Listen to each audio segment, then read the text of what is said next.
It's been fascinating to watch the diplomatic statements coming out from President Trump and Mitch McConnell. Oh, we look forward to working together on matters of mutual interest.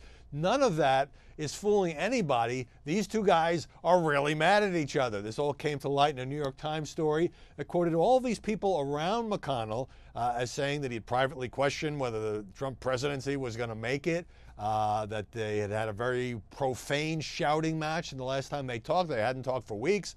Again, according to the New York Times, that the president had blamed McConnell not just for the failure of the health care bill, but for not protecting him against the burgeoning Russia investigations. And the tell for me was that there was no comment from McConnell's office rather than a statement in the original Times story saying this was overblown, or of course, we were working together. There was none of that.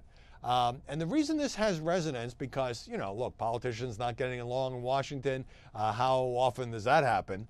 Unusual, though, that you have the president and the Senate Majority Leader of his own party going at it, now trying to paper it over, as I said, but you also have the president going after, particularly on his trip to Arizona, Jeff Flake and John McCain, not always by name, although he did attack Flake by name, being weak on crime, weak on the border, and a series of tweets about McConnell that he failed on health care.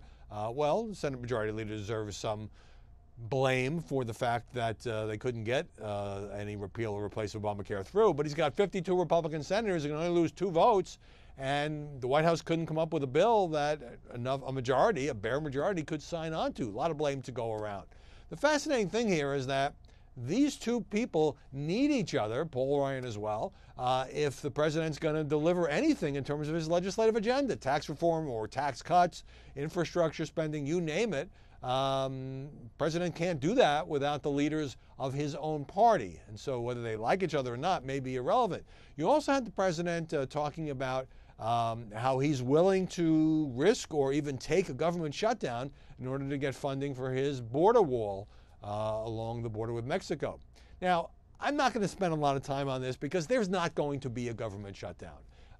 Both McConnell and Ryan have made clear they see no possibility of this happening. They're the ones who control, to some extent, what happens in the House and Senate. They learned the lesson back when there was a Democratic president in 2013 that when there is a shutdown like this, that one was over Obamacare, it's the GOP that generally gets blamed, and there's no way for the Republicans not to get blamed if they are controlling both houses of Congress as well as the White House. So it's leverage. It's a kind of threat to try to get people to come together. And then finally, you have the debt ceiling. And again, in the end, the debt ceiling will pass. In the past, Republicans have demanded spending cuts, but faced with the possibility of the United States government defaulting, they will find a way to get it passed.